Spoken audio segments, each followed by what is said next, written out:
शिव से विलग होकर अपने शरीर को भस्म किया, हिमालय के यहां जाकर के पार्वती जी के रूप में प्रकट हुए। हिमालय पुत्री पार्वती बाल्यावस्था से ही निरंतर ध्यानस्थ रहना शिव अनुराग में। जब किशोर अवस्था हुई, किसी से कोई संभाषण नहीं करती थी माता जी, हर समय भगवान शिव के ध्यान में निमग्न रहना, कठोर तप करना शुरू कर दिया। जो बिल्व पत्र सूख कर गिर जाते थे, माता जी उसको अपने मुख में रख करके पा लेती। एक बिल्व पत्र, अपर्णा, शरीर सूखने लगा। माता जी का नाम अपर्णा। भारी तपस्या। भगवान शंकर को एकदम बोध हुआ कि सती का जन्म पार्वती के रूप में हिमालय के यहां हो चुका है और वो हमारे लिए कठिन तपस्या कर रही है। तो सप्त ऋषियों को बुलाया और उनसे कहा कि जाओ इनके प्रेम की परीक्षा लो। जानते हैं, सब कुछ जानते हुए भी ये होता है। जैसे लोग कहते हैं भगवान जानते हैं अपने भक्त को, तो परीक्षा क्यों लेते हैं? तो पढ़ाया तो टीचर ने है, तो सालाना परीक्षा तो होगी ही कि तुम क्या पढ़े हो। ऐसे ही तुम्हारे प्रेम की परीक्षा होगी। तुम हरि को चाहते हो या हरि की रची हुई माया को? हरि की हुई रची हुई माया में आकर्षित हो गए तो जीरो आ जाएगा। और हरि की तरफ देखते रहे, माया से बच गए तो नंबर आ जाएंगे। 100 के 100 आते हैं, यहां 98-96 नहीं आते। 2 ही चैप्टर हैं, हरि पसंद कर रहे हो या हरि की माया। हर भक्त के सामने आता है तो प्रायः लड्डू ही खाने को मिलता है। बचता वही है जो मामे हुए प्रपद्यंते माया में ताम तरंती थे, केवल हरि। पार्वती पहि जाई तुम प्रेम परीक्षा लेहु, गिरिहि पेरि पठयहु भवन दूरी करेहु संदेहु। हे सप्तऋषियों, जाओ हमारी आज्ञा है, पार्वती की प्रेम की परीक्षा लो। यदि पास हो जाए तो उनको तपस्या से निवृत्त करो। बोलो महादेव जी प्राप्त हो जाएंगे। जाओ भवन को चली जाओ, तपस्या की आवश्यकता नहीं। ऋषियों ने जाकर के पार्वती जी को देखा, मानो मूर्तिमान तपस्या विराजमान हो, अस्थिमात्र हुए रहे शरीर, सूखे पत्ते बिल्व के। मुनि बोले, हिमांचल नंदिनी, इतना कठोर क्या प्राप्त करना चाहती हो? किसकी आराधना कर रहे हो? तुम्हारा लक्ष्य क्या है? यदि हम सुनने के अधिकारी हो तो आप कृपा करके बता सकती हैं। पार्वती जी ने कहा, मन बड़ा सकुचाता है आपसे ये बताने में। आप लोग कहीं मेरी हंसी ना उड़ा दें जो मेरा लक्ष्य है। मैंने भी बहुत सिखाने की कोशिश की, लेकिन मेरा मन नहीं मान रहा, हठ पकड़ लिया है। क्योंकि मेरे गुरुदेव ने मुझे जो आकर के बचपन में बता दिया, मैं वही हृदय से स्वीकार कर ली। मनु हठ परा सुनई न सिखावा, चहत बारी पर भीति उठावा। नारद कहा सत्य सोई जाना, बिनु पंखन हम चाहि उड़ाना। मुनियों, वैसे आप भी हंस दोगे। ऐसा लगता है जैसे हम भारी प्रबल धारा में बालू का बांध बनाना चाहती हैं। कहां भगवान शिव और कहां मैं? मेरे गुरुदेव नारद ने बचपन में आकर के कहा तुम्हारे पति देवाधिदेव महादेव होंगे। बस मैं तब से अपने पति की प्राप्ति की आराधना कर रही हूं। पता नहीं आप मेरी बात सुनकर हंसेंगे कि मानो बिना पंख के मैं आकाश को छूना चाहती हूं। ऋषि हंस पड़े और कहा, बात तो सही है, पर्वत से उत्पन्न हुई हो तो इसलिए तुम्हारी बुद्धि भी हमें लगता है जड़ ही है। नारद के उपदेश से आज तक किसी का घर बसा है? नारद के उपदेश से किसी का घर बसा है? अरे जिस जिसका उपदेश किया उसको बैरागी बना दिया, गृहस्थी तो बनाया नहीं। नारद उपदेश सुनकर किसी का घर बसा हो ऐसा तक प्रमाण नहीं है। देखो, दक्ष के पुत्रों को उपदेश किया, 10,000 एक, कोई 1,000 एक, लौट कर नहीं है, सब बैरागी बन गए। चित्रकेतु को उपदेश किया, घर चौपट हो गया। प्रहलाद जी को उपदेश किया, पूरा हिरण्यकश्यप का नाश हो गया। नारद सीख जे सुनहि नर नारी, अवसि होई तजी भवनु भिखारी। तुम्हारे गुरु नारद जी की जो सीख सुना बर्बाद हो गया, बाबा जी बन गया, भजनानंदी बन गया। वैसे हम बताएं, नारद जी हैं बड़े कपटी, ऊपर से साधु का चिन्ह है, अंदर से कपट। क्या कपट? उसके संसार का नाश कर देते, भगवान से जोड़ देते हैं। मुझे नारद जी की बात कम समझ में आती है। ये उल्टा बोल रहे ऋषि परीक्षा के लिए, गुरु निष्ठा हटाने के लिए, समझ रहे हो? पार्वती जी ने कहा बचपन में मेरे गुरुदेव ने बता दिया, वही मैं। नारद जी की बात आज तक घर किसका? जो नर नारी नारद की बात सुने भवन त्याग करके भिखारी बन गया, प्रमाण है। उनके वचनों पर तुम विश्वास मान रही हो। महादेव जी को पति निर्गुण नीलाज कुबेश कपाली, अकुल अगेह दिगंबर ब्याली। नारद जी ने तुम्हें भगवान शिव को पति बिल्कुल निर्गुण समझो। निर्गुण को बताओ, दूसरा भी अर्थ होता है और एक अर्थ होता है कि कोई गुण नहीं। नीलाज, नंगे धड़ंगे घूमते कभी कभी। दिगंबर, कोई लज्जा नहीं। कुबेश, भाई सुंदर मुकुट लगाए हो, पोशाक पहने हो, नहीं, चिता की भस्म लगाए, मुन्नों की माला पहने, बहुत बहुत बाघंबर डाल लिया, ये कुबेश है। कपाली, मनुष्य के मुन्नों की माला। अकुल, आज तक कोई पता नहीं लगा कि किस कुल के हैं महादेव जी, क्योंकि सब कुलों के मूल है, मूल का मूल वही है, उनके मूल कोई है नहीं। आगे एक दीवाल नहीं है, 60,000 योजन का एक बरगद का पेड़ है, उसी के नीचे रहते। 60,000 योजन, 1 योजन 4 कोस, 1 कोस 3 किलोमीटर। कितना बड़ा वटवृक्ष? कैलाश में एक वटवृक्ष जिसके नीचे रहते 60,000 योजन का। 6 ऋतुएं शोभा देती उसी वटवृक्ष के। और कोई घर तो है नहीं महादेव जी के। और आभूषण भूल मत करना, बड़े बड़े विषैले सांपों का आभूषण कोई सोना चांदी नहीं पहनते महादेव जी। हमें लगता है ऐसा दूल्हा के लिए ऐसा तप। नारद जी ने ठग लिया तुम्हें, पागल बना दिया तुम्हें। देवाधिदेव महादेव के सुनो, इन्हीं ने शिक्षा दी थी सती को। ऐसे बौरे पति मिले, आग में जाके शरीर भस्म करना पड़ा। इसलिए हम तुम्हें बता रहे हैं कि बहुत सुंदर दूल्हा हम देख के आए हैं। हम जान गए थे कि तुम तपस्या कर रही हो। हरि का नाम सुना? बैकुंठ में रहते हैं, बहुत सुंदर हरि है। यदि उनका आप वर्ण कर ले तो सुखी हो जाएंगे। बैकुंठ राजधानी, अब आभूषण उनके क्या कहना, पार्षद सही। ऐसे शिव जो चिता की राख लगाते हैं, सांपों की माला पहनते, मुन्नों की माला, सांप का जनेऊ, बाघंबर, हमें तो पसंद नहीं आए। और हमारी बात मान लो, ऐसे के पास स्त्रियां टिक नहीं सकती जिनके घर नहीं, आभूषण नहीं, धन नहीं, कोई भोग सामग्री नहीं, उदासीन, उनको किसी से मतलब नहीं। तो सुनो, हमारा विचार स्वीकार कर लो। अति सुंदर सुचि सुखद सुशीला,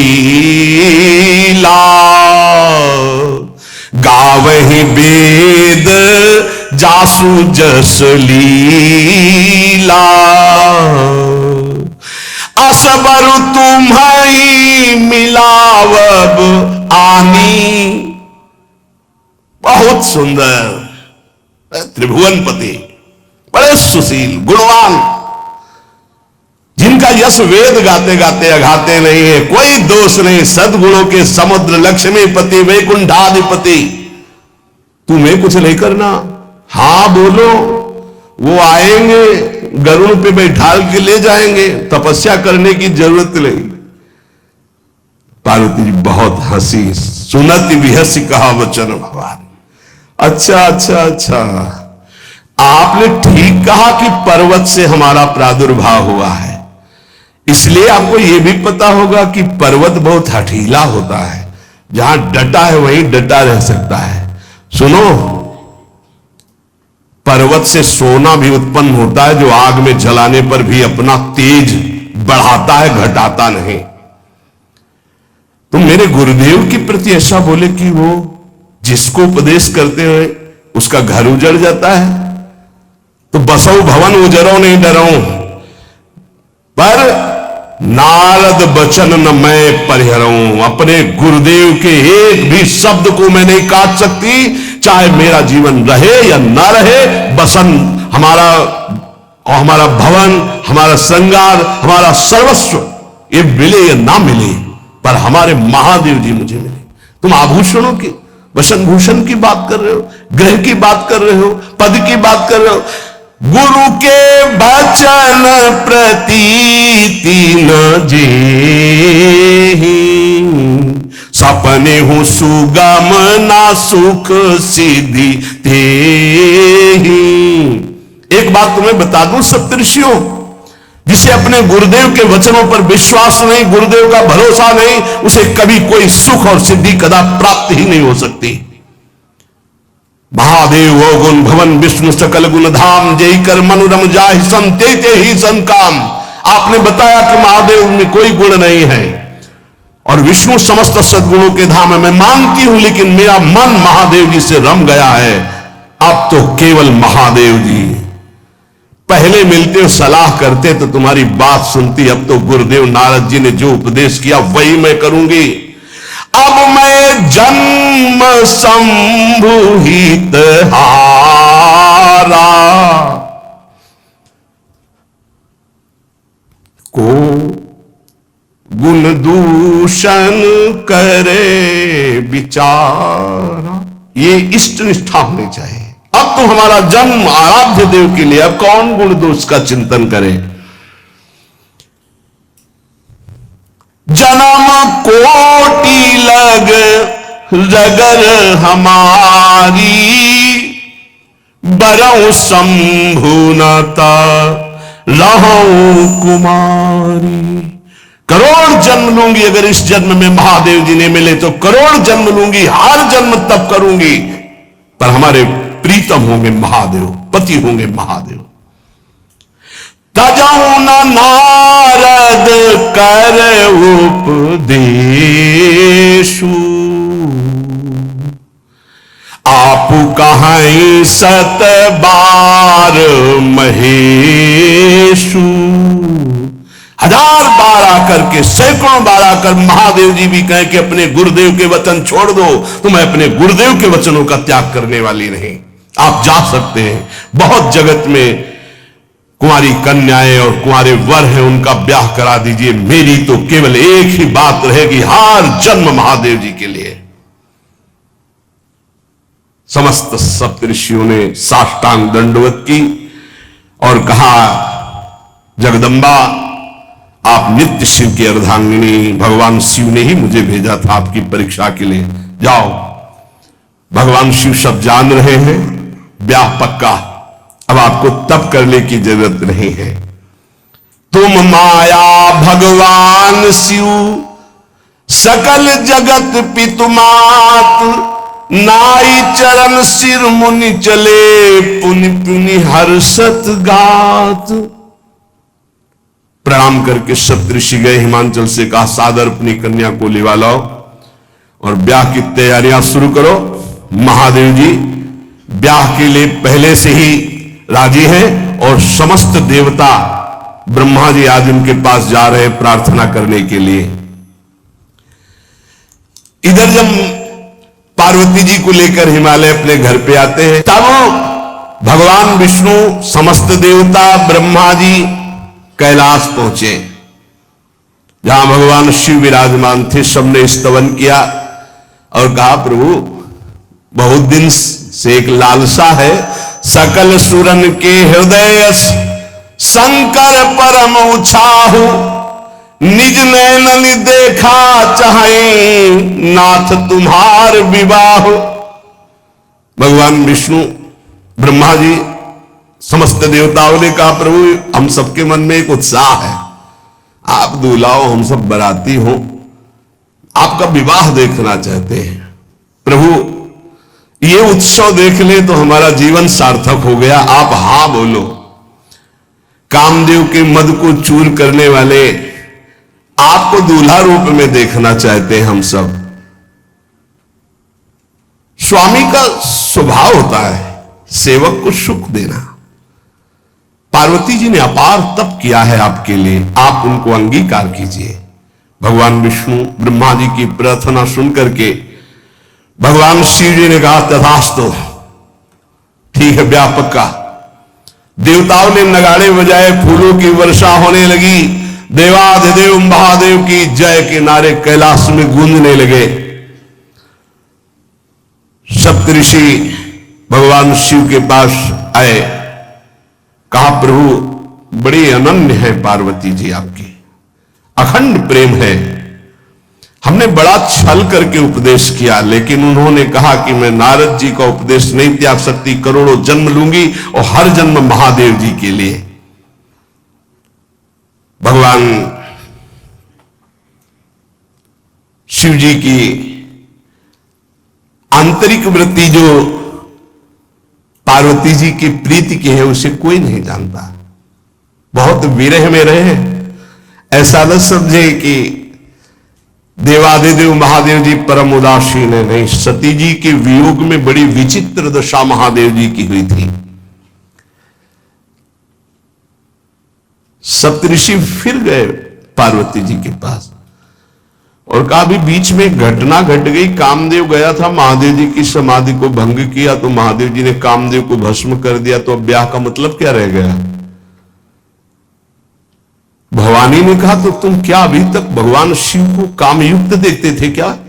क्या तुम समझते हो तुम्हारे जान काम अब जाड़ा, अरे अब लग शंभु है सभी कारा।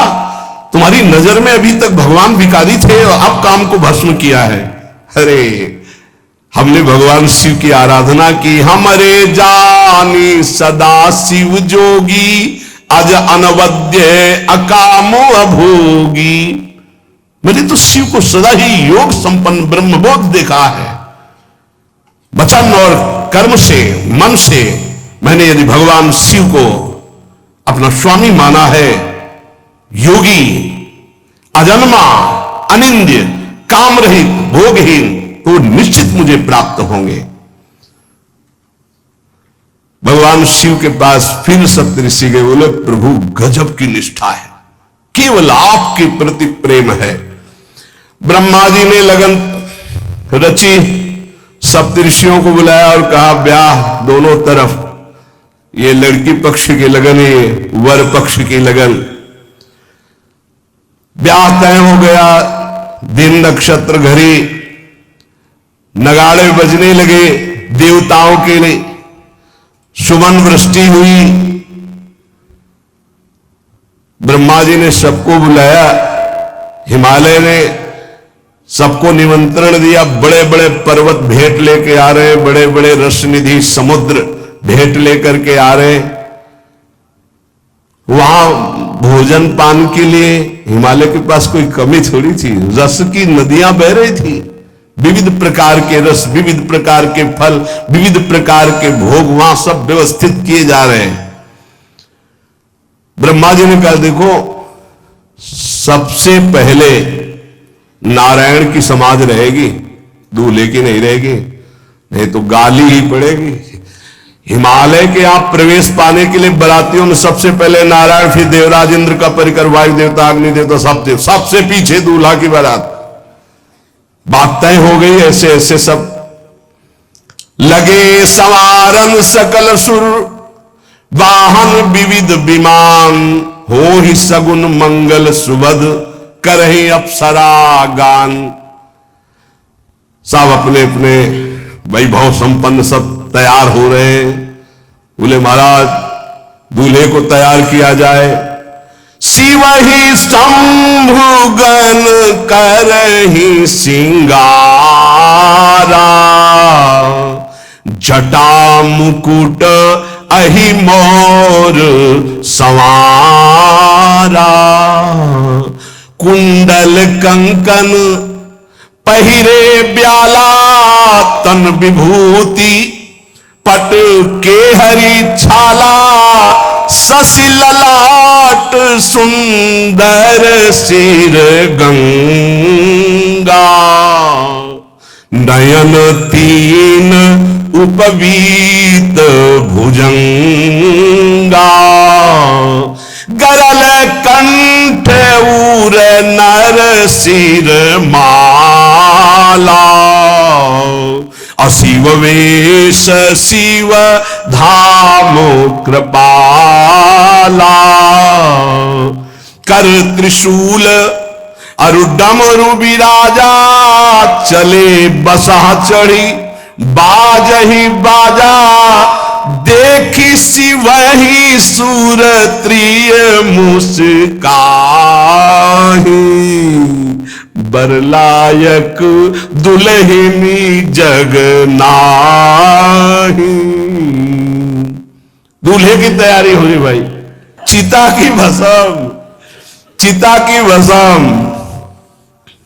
जैसे पाउडर ले गए पहले चिता की भस्म लगाई गई, अब जटाएं बांधी गई, जटाएं से त्रिभुवन को विनाश जब करना होता, जटा खोलकर जब तांडव करते तो कोई नहीं बचता। जटाकटा संभ्रमं भ्रमण निलंप निर्झरी, बिलोलवी चिवल्लरी विराजमान मूर्धनि, धगत धगत धगत जो ललाट पट्ट पावके। तीसरा नेत्र मानव विश्व का विनाश करने के लिए उसे पटबंद किए हुए विशाल जटाएं। जटा का तो मुकुट सवारा गया, अब जटा बंद है का ऐसे सांप, ये मुकुट सांप, और कुंडल करिया और भूरी भी थी। हाँ सोने चांदी के नहीं, डंक मार दे तो बेहोश हो जाओ ऐसे। पहिरे ब्याला, बाजूबंद छोटे फड़ वाले है, कोई पनिया कोई दुमहा ऐसे, और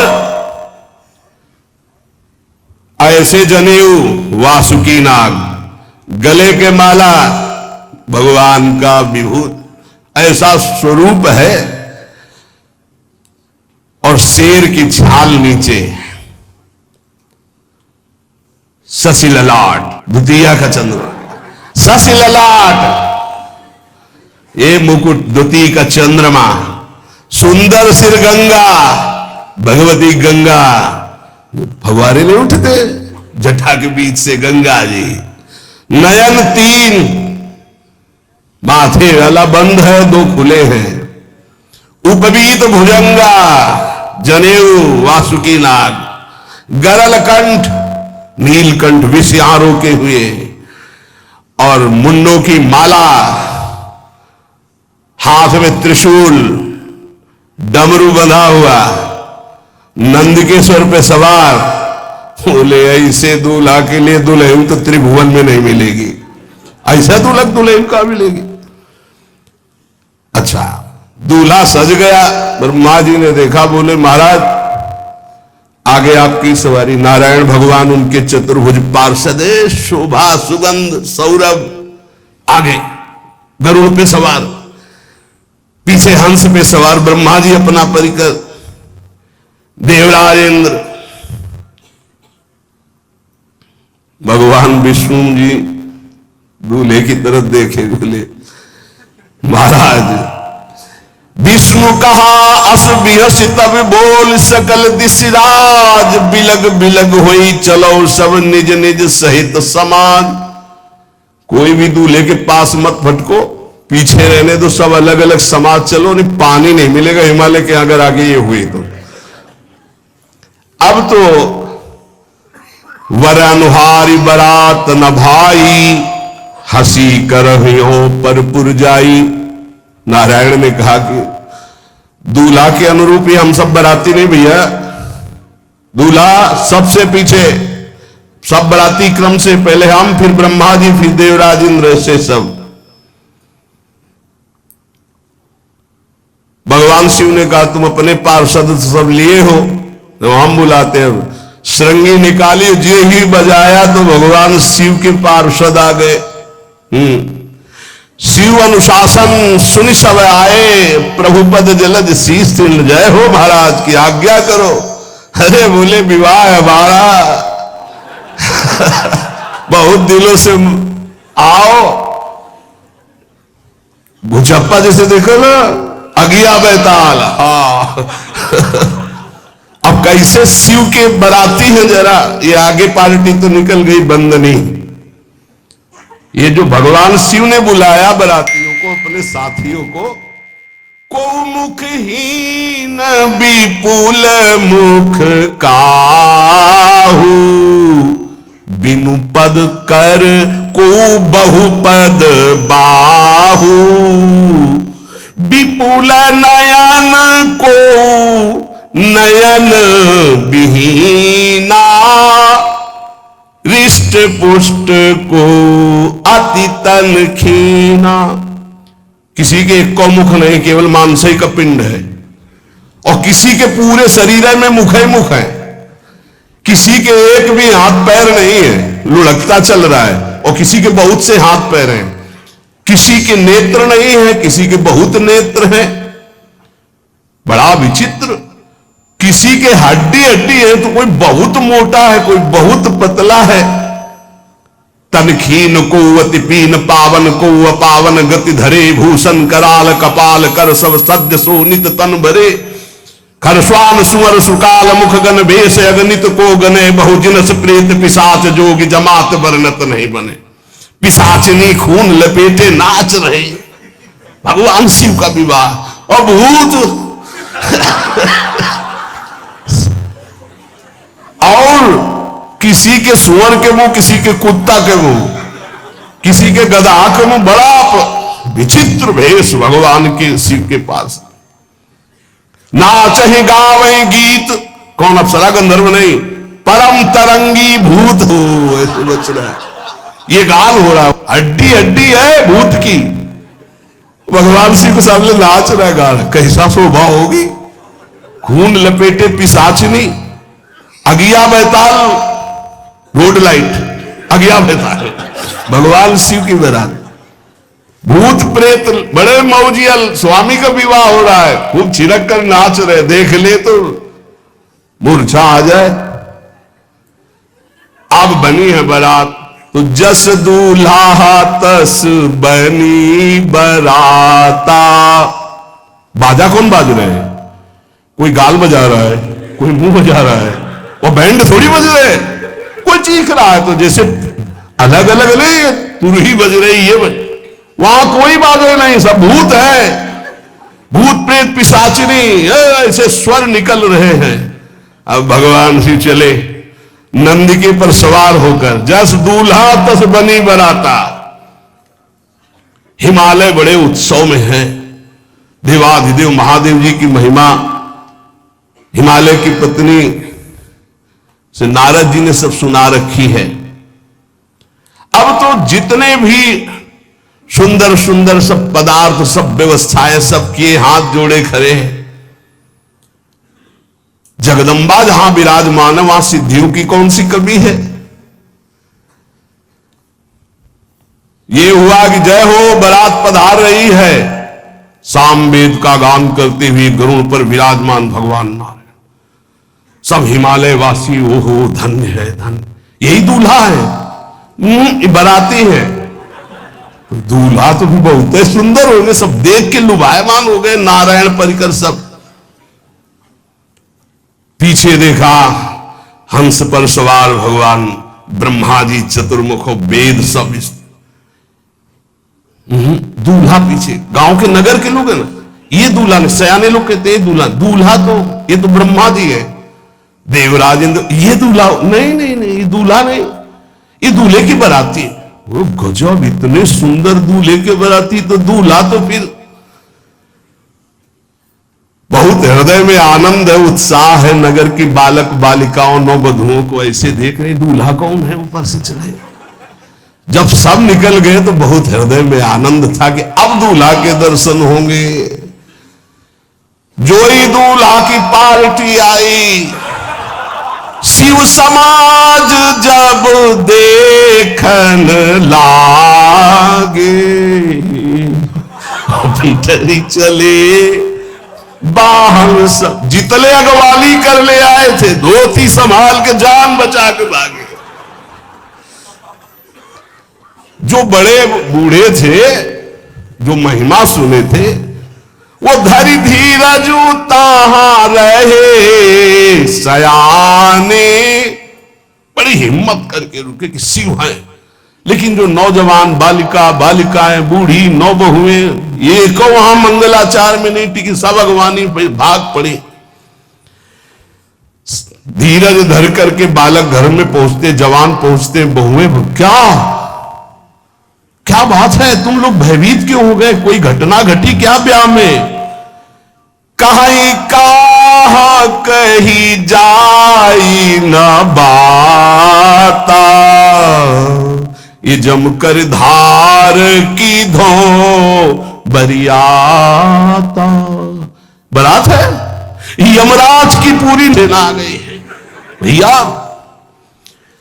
दूल्हा देखा कैसा, बोले बरू बौरा बस असवारा, ब्याल कपाल विभूषण छारा। देखा है दूल्हा, बरू बौराह, बरू बौराह बावरा है। क्यों? बैल पे सवार है, सांप की माला पहले, भस्म चिता की लगाए, मुंडों की माला है। अरे पूछो मत, ऐसा दूल्हा। दूल्हे के शरीर तन छार ब्याल कपाल भूषण नगन जटिल भयंकरा, संगभूत प्रेत पिशाच जोगिल बिकट मुख रजनी चरा। जी के लौट के बता रहे, भाग्य मनाओ जो जियत रहा है बारात देखत, पुण्य बढ़ते ही कर सही। जिंदा लौट आए बड़े पुण्य समझो, जो बारात देख ले वो जिंदा रह जाए, बड़े भाग्य तिनके। देखी सोमा विवाह घर घर बात सब लड़कन, सबने कहा कि अगर दूल्हा को बाराती को देख के जिंदा रह जाए तो विवाह देख पावेगा, मतलब जिंदा नहीं रहेगा। जो बड़े बुजुर्ग थे वो समझा रहे, देखो भगवान शिव हैं, ये उनकी समाज है। सबको वास दिलाया गया। अब आरती करने के लिए, सुमंगल गाने के लिए नवीन नवीन स्त्रियां पार्वती जी की माता के साथ आ रही हैं। मैना सोने की थाल है, बड़ा आनंद है दूल्हा का प्रथम दर्शन। और आरती लेके जे ही देखा दूल्हा को, यही दूल्हा है। हां, भारी रोष पैदा हुआ कि नारद जी ने बर्बाद कर दिया हमारा घर, हमारी बिटिया सूखे पत्ते खा के इसके लिए भजन कर दिए। मैना जी ने पीछे मुड़ के देखा, एक भी नहीं स्त्री थी, अकेले थाली लिए खड़ी थी। लौट के आई, उन्होंने कहा कि सब भाग्य पड़ी। बोले प्राण बचाए, ऐसे ऐसे करिया फुसकार रहे थे। कोई थाली पटक दी, आरती की गई। पार्वती जी को गोद में बैठाला और रोने लगे। बिटिया ऐसे के लिए भजन किए हो, ऐसे के लिए तपस्या किए हो। आंसू भर के कहा कि विधाता की बुद्धि मारी गई, जिसने तुम्हारी जैसी सुंदर कन्या, वो ऐसा बावरा दूल्हा, ये संयोग रचा है। बुद्धि खराब हो गई ब्रह्मा की। कसकीन बरु बौराह विधि जय तुम्हें सुंदरता, त्रिपुर सुंदरी भगवती पार्वती जी। अरे जो फल लगना चाहिए कल्प तरु में, वो बमूर में लग रहा है। ये आज वही दिल उत्सव, ब्याह का उत्सव, भगवान सिंह अच्छा तो मेरा निर्णय सुन लिया जाए मैना जी का, अगर मेरी बात नहीं मानी गई तो हिमालय के शिखर से अपनी बेटी को लेकर गिर के आत्महत्या कर लूंगी, ब्याह नहीं होने दूंगी, फाइनल। तुम सहित गिरते गिरो पावक जरो, आग में जल जाऊंगी अपनी बेटी को लेके, समुद्र में डूब जाऊंगी, लेकिन ऐसे बौरे बौरा जो ये बर है इसके साथ ब्याह नहीं होने दूंगी, पक्का। सब रोने लगी मैना जी का आदेश सुनकर। मैना जी कहती, हाय मैंने नारद जी का क्या बिगाड़ा था, नारद कर में काह बिगाड़ा, भवन मोर जिन बसत उजारा। कितना बढ़िया सब चल रहा था, बेटी को उपदेश किया कि वर तुम्हारे शिव देवाधिदेव महादेव, बर्बाद कर दिया सब। ऐसा दूल्हा, सच्ची मैं ठगी गई नारद जी के द्वारा, पर अब अपना घर बर्बाद नहीं होने दूंगी।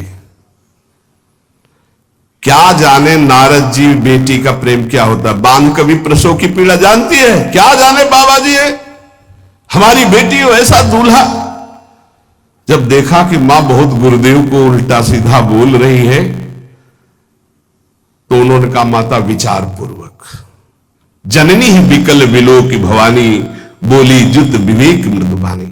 मां विचार पूर्वक, तुम क्यों ऐसा आलाप कर रही हो, अगर मेरे भाग्य में ऐसा पति लिखा है तो तुम टाल नहीं सकती। कर्म लिखा जो बाउर ना हो तो कत दोष लगाई काहो, तुम सन मिटे की विधि के अंका, व्यर्थ ले हो जन मातु कलंका। मां मेरे भाग्य में ऐसा ही लिखा है, आप व्यर्थ में क्यों रो रही।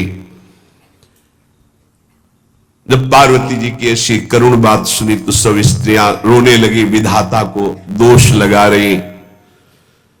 नारद जी के पास हिमालय गए, बोले हम तो संभाल लेंगे, घर में सब गड़बड़ हो गया। अरे इनको समझाते कि ठीक से आते, कैसे आए हैं ये, जैसे विनाश कर ले आए हो। अरे ब्याह कर ले आए, घर में सब बिगड़ गया, मैना बिखर गई, ब्याह बंद, अब नहीं होगा, संभालो जाके। नारद जी गए और जाकर के मैना को कहा, देखो ये इनका बाहरी रूप है, ये जो आपके यहां पार्वती के रूप में जन्मी, ये नित्य इनकी अर्धांगिनी सती है, जो यज्ञ भवन में शरीर छोड़ करके आपके यहां जन्मी, ये इनकी नित्य संगिनी है। आप ऐसा शोक मत कीजिए। नारद जी विविध प्रकार से माता को समझाया। इनके द्वारा एक भ्रम हो गया था तो इनको शरीर त्यागना आवश्यक हो गया। जब भगवान श्री राम सिया जी के लिए हे खग हे मृग हे मधुकर श्रेणी तुम देखी सीता मृग नैनी ऐसा पुकार रहे, तो भगवान शिव ने प्रणाम किया और सती जी के मन में संशय हुआ। सती जी ने सीता वेश धारण किया। जब भगवान शिव ने जाना तो उसी समय त्याग कर दिया था कि अर्धांगिनी रूप में अब कभी स्वीकार नहीं करो, क्योंकि पूज्य माता का रूप आपने धारण किया। तो मूल बात ये थी, इसीलिए योगाग्नि में जाकर शरीर को भस्म कर दिया और आपके यहां पार्वती जी के रूप में जन्मी है। जब नारद जी ने बताया कि आप बिल्कुल धैर्य रखिए, भगवान शिव का वैभव आपने देखा नहीं, ये इनका बाहरी रूप है, समझाया मैना को तसल्ली के। बोले अभी दूल्हा रूप आपको दिखाते हैं, आप चुप रहिए। तब मैना के हृदय में कुछ शांति हुई। जितने गांव के नगर के सब लोग थे सबको सूचना पहुंची, डरो मत, भगवान शिव है, ये लीला कर रहे हैं। अभी नारद जी गए और बोले विवाह करना है कि नहीं करना, शंकर जी से कहा। बोले वह आए इसीलिए, बोले ये सब बंद करो आप, ये रूप से विवाह होता है, वह हमारी सारी जो बिचौलिया हमें पीट रहे हैं, हम उधर जाओ तो उधर, ये रूप हटाओ। बोले कौन सा रूप धारण करें, दूल्हा रूप धारण करो। भगवान शिव ने जे भी, बहुत सुंदर शिव है, कर्पूर गौरम जैसे ने चिदानंद, 16 वर्ष की अवस्था, हाथ में दर्पण और अद्भुत मुकुट धारण किए हुए, जटाएं ढकी हुई, गौर वर्ण, वो सुंदर रूप जो देखे सो मोहित हो जाए।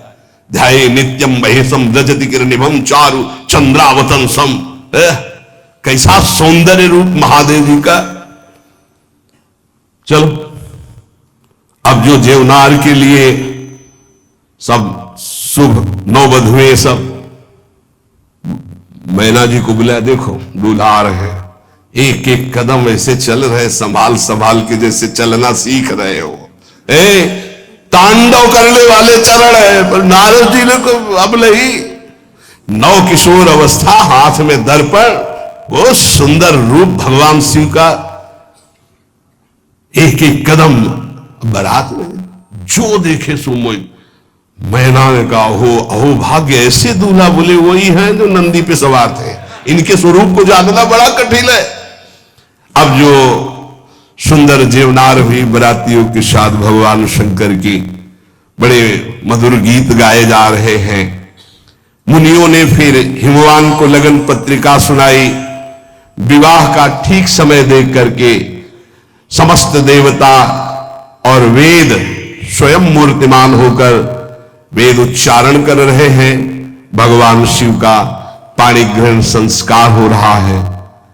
पार्वती जी जब श्रृंगार करके सभा में आई ब्याह मंडप पे, तो कोई ऐसा नहीं था जो देखकर मोहित ना हो गया हो। त्रिपुर सुंदरी अंबा है, लेकिन सबने उनके श्री चरणों में सर झुकाया, क्योंकि जगदात्मा महेश पुरारी जगदंबिका जानि भव भामा, सुरन मनन मन कीन प्रणाम। ऐसा सुंदर रूप अंबा जी का त्रिपुर सुंदरी है। जब वो दुल्हन रूप में पधारी, कोई भी ऐसा नहीं था जो एक बार देखकर मोहित न हो, पर सब श्री चरणों में, क्योंकि जगदंबिका है, भगवान शिव की आद्या शक्ति है। सुंदरता मर्याद भवानी, जाय न कोटि बदन बखानी। करोड़ों मुखों से यदि वर्णन हो तो इस समय जो पार्वती जी का सुंदर रूप है, नौ किशोरी और दुल्हन रूप, पार्श्व में बैठे अत्यंत सुकुमार, कपूर और चांदी की तरह गौरवर्ण, एकदम तेजोमय, विशाल नेत्र, स्वर्ण आदि के आभूषण, कहीं कोई एक बिच्छू सर्प कुछ नहीं, बिल्कुल नौ किशोर राजकुमार स्वरूप भगवान शिव पार्वती का मन रूपी भौरा शिव जी के रूप को देखकर लुभायमान हो रहा है। आज्ञा वही, ब्याह प्रारंभ हो। आश्चर्य की बात, गणेश जी का पूजन सबसे शुरू हुआ।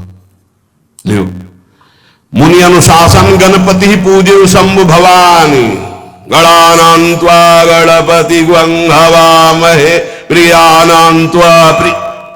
लियो, बोले गणेश जी पार्वती जी की मतलब पुत्र का भावातल कि वो जो उट्टल लगा रही थी उसी से गणेश, आदि गणेश है, आद्य गणेश है। जैसे आदि ब्रह्म, जैसे आदि ब्रह्म स्वरूप ये गणेश है।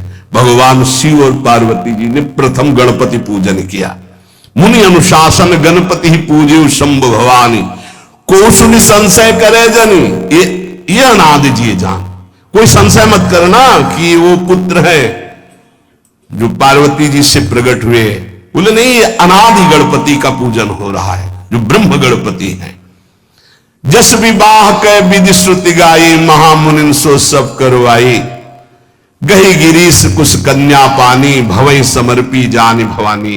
पाणी ग्रहण संस्कार किया, कन्यादान। ये बहुत बड़ा गृहस्थ धर्म में परम पावन है। देखो, जो हमारी पूर्व धर्म मर्यादा की संस्कृति कितनी पावन संस्कृति है, जिसको आज हम भूलते चले जा रहे हैं, मनमानी आचरण करते चले जा रहे हैं। इसलिए गृहस्थ भी सुख में नहीं रह गया है।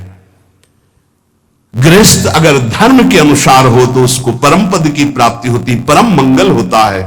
बहुत, ये जो हमारी धर्म मर्यादा है बहुत सुख देने वाली है, लेकिन इसका प्रतिदिन उल्लंघन ही होता जा रहा है।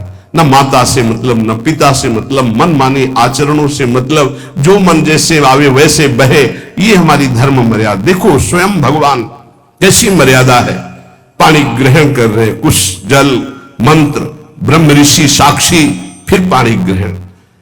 पानी ग्रहण जब कीन्ह महेशा, ये हर से तब सकल सुरेशा। वेद मंत्र मुनि बर उच्चरहि, जय जय जय शंकर सुर करहि, बाजहि बाजन विविध विधाना, सुमन वृष्टि नभ भय विधि नाना। जिस समय पाणी ग्रहण भगवान देवादिदेव महादेव रंबा पार्वती का हुआ, समस्त देवता मुनिगण वेद मंत्र उच्चारण करते हुए जय हो जय हो जय हो, विविध बाजे बज रहे, पुष्पों की वर्षा हो रही। हर गिरिजा कर भयउ विबाहु, सकल भुवन भरी रहा उछाहु। भगवान शिव और पार्वती जी का विवाह संपन्न हुआ। बहुत कुछ श्री चरणों में भेंट रख करके हिमांचल ने प्रार्थना की, प्रभु आप तो कृपा के समुद्र हैं, अगर मेरी पुत्री से कभी कोई गलती हो जाए तो क्षमा करना। नाथ मामम प्रांशम ग्रह किंकरी करेहु, क्षमेउ सकल अपराध हुई प्रसन्न वरुदेव। हे शिव, आपसे एक ही प्रार्थना है, मेरी पुत्री अबोध है, कभी कोई गलती कर दे तो हे नाथ मैं क्षमा चाहता हूं, मेरी पुत्री से कभी आप रुष्ट मत होना। बहुत प्रकार से भगवान शिव ने उनको आशीष दिया, ढांढस बंधाया। फिर भगवान शिव और उमा आनंद पूर्वक कैलाश पधारे। चरित सिंधु गिरजा रमन, वेद न पावहि पारू, बरने तुलसी दास किमि अतिमति मंद गवा। कह रहे भगवान शिव की महिमा को तो वेद नहीं पार पा सकते। गोस्वामी तुलसीदास जी कह रहे मैं भला उस महिमा को कैसे गा सकता हूं, मैं तो गवार बुद्धि का हूं। भगवान शिव और माता पार्वती जी आज भी अब भी कैलाश में विराजमान है। हर गिरजा विहार नित नयऊ, यह विधि विपुल काल चली गयो। भगवान शिव और पार्वती का जो मंगल में विवाह सुनेगा, भगवान के चरणों में प्रीति, समस्त पापों का नाश होकर हृदय की निर्मलता, हरिहर में प्रीति, निपान शिव। और जब तक अहंकार रहता है तो हरि के चरणों में या प्रियाजू के चरणों में प्रीति नहीं होती। सुनहु राम कर सहज स्वभाव, जन अभिमान न राखे काहू।